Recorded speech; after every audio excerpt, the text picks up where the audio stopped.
everyone, welcome to me and my lovely home and today's vlog, which is going to be on anxiety in a nutshell. The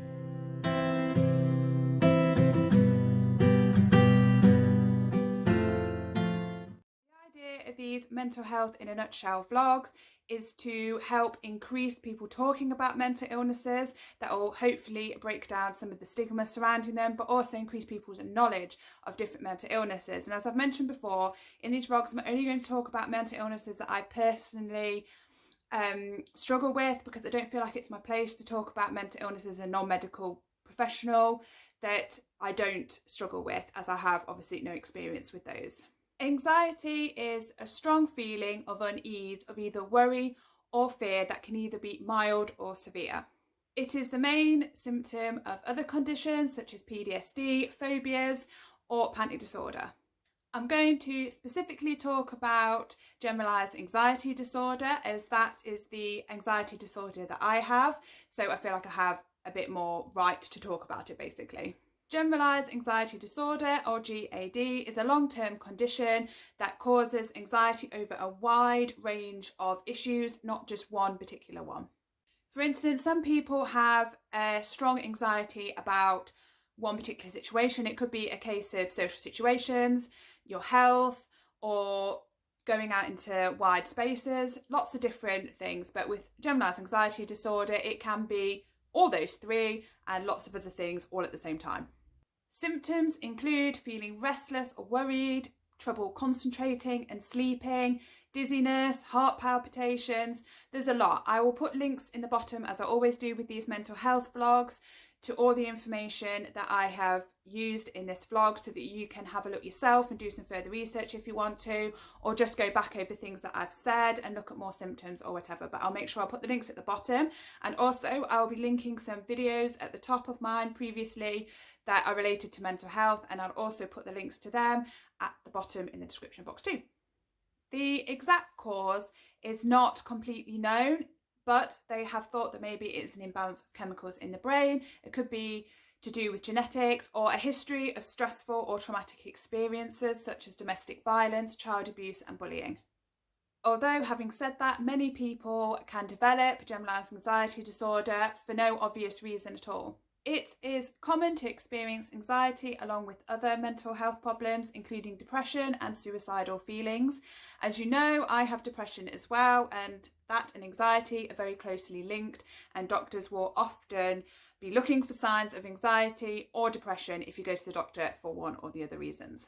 Everything comes from my anxiety, so when you feel really bad and you obviously are very worried about a lot of things. I have a lot of fear of losing John and not being able to protect him, and also of my dog, and also many other things that I have not got time to list.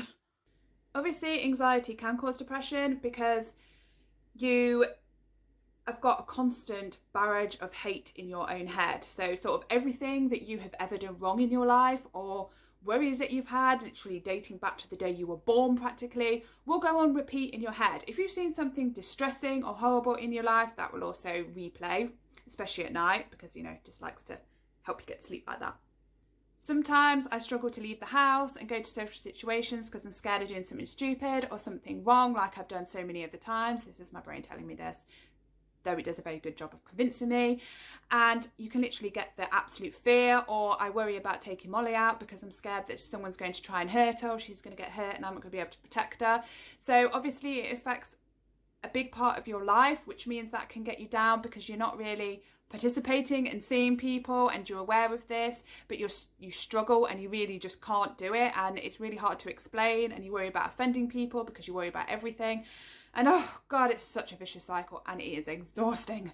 Treatments include CBT and antidepressants, or both of them. I find CBT really useful for anxiety, as I've mentioned before in previous vlogs. I've also just started taking antidepressants again. I've been taking them for about 3 weeks, so they should, in theory, though of course I might not be on the right dosage, be kicking in soon. I can't say I feel like they have so far, so we'll see how that goes. But they basically, for me, get rid of a lot of the chatter that goes on in my head. Obviously, it doesn't get rid of my anxiety completely, but it gets rid of the worst of it, which means I feel like I can participate in life a lot more without constantly battling all the negative things that go on in my head. If you don't think therapy or medication is for you, or you don't feel like that your anxiety is bad enough to warrant taking medication or going to therapy, then of course there are other things that you can do. For instance, exercise. I find jogging really, really useful, but of course there's so many other things you can do, just going out walking or doing some yoga. All these things can help you with your mental health and make you feel less in your own head. Diet is also really important, so cutting down on alcohol and caffeine, and of course drugs and smoking are not a good idea with mental health problems either. Personally, I find being creative really useful, so doing these vlogs and getting the content for my Instagram. Also, I find photography useful, and also scrapbooking, just anything really that's a bit creative. I do a lot to my house, obviously, as well, and I find that really good because I just like thinking of things and changing things, and you can do a lot with just a bit of paint or putting a new picture on the wall. So I really like doing that. My husband finds going to the gym really useful, so he does that sort of 5 days a week, and he tends to go at lunchtime. So if he's had like a really stressful morning, or even not that stressful morning, he can go and work it all out in the gym, and then he's all ready and fresh for the afternoon. As always, I'd love to hear your own tips on how to deal with your mental health, whether that's anxiety, depression or whatever. Please comment below with anything, because you may not just help out me but also other people who are watching this vlog. So please do that. As always with these mental health vlogs, if you could share them, that would be amazing, because as I said at the beginning of the vlog, I'd really like to help end the stigma surrounding mental health by getting people talking about it, and also increasing people's knowledge about different mental health illnesses.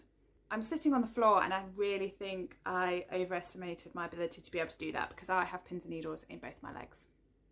So I'm going to end my vlog there.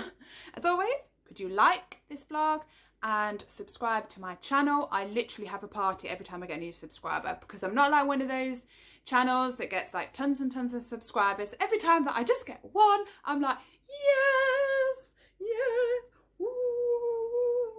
Molly is sitting on the sofa and is literally looking at me like, what are you doing, mum?